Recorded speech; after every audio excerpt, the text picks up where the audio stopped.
Hi Drew, how's it going? Nice to meet you. My name is Parker Smith and I'm an exercise physiologist here at this wellness facility.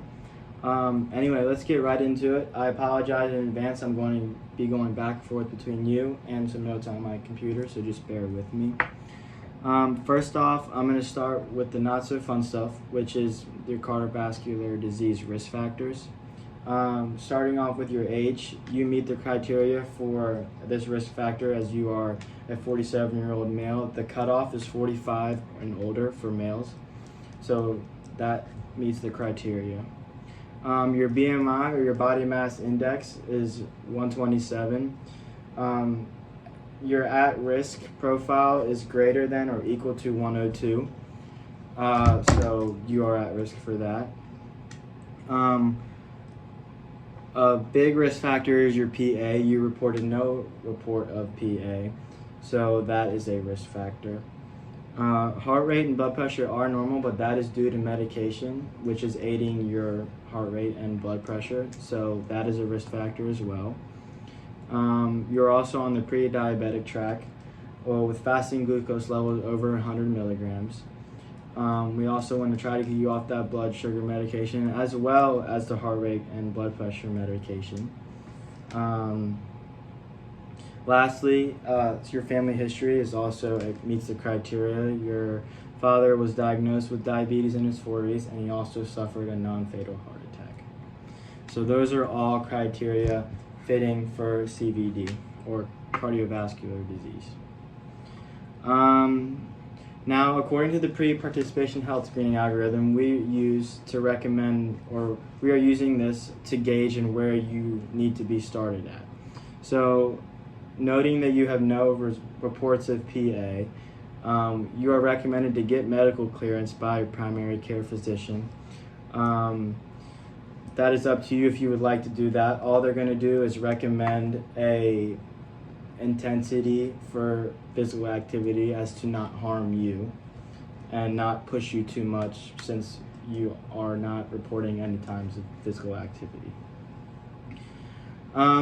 So speaking of physical activity, this is going to be an ongoing subject. How can we get you started? So as I mentioned, the algorithm that above, or not above, but what I mentioned, it recommends a light to moderate intensity. Now, first of all, don't overthink PA for rigorous weightlifting or running great distances. All PA is a body movement which you are expending energy.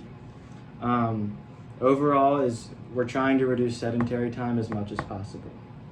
150 minutes would be standard for your prevention of CVD, but since you are trying to manage your weight, it's going to be 300 minutes a week, which results to 60 minutes a day.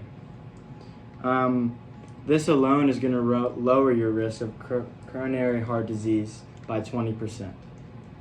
Now, please note that this 60 minutes does not have to be in one chunk of your day.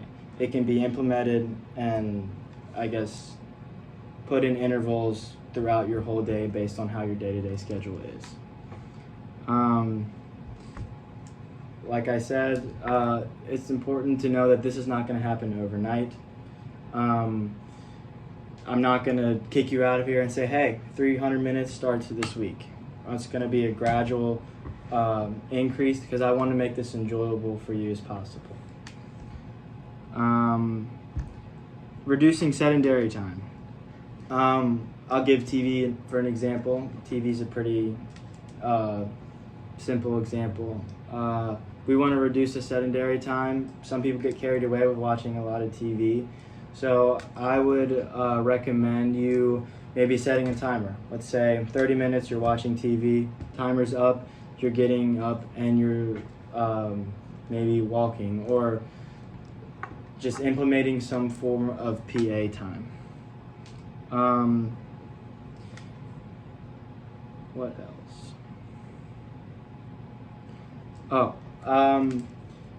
One way I like to implement or recommend an easy start to implementing PA time is step counting.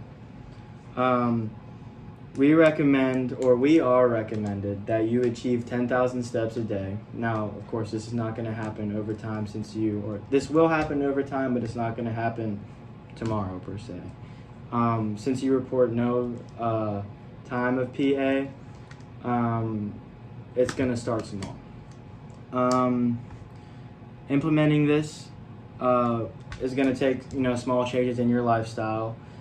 To achieve more steps, it might be parking farther away from a grocery store or parking farther away from your profession, just to make small changes to bump your steps up from 25 steps from this parking spot to now 50 steps, because those little tiny changes are going to go a long way.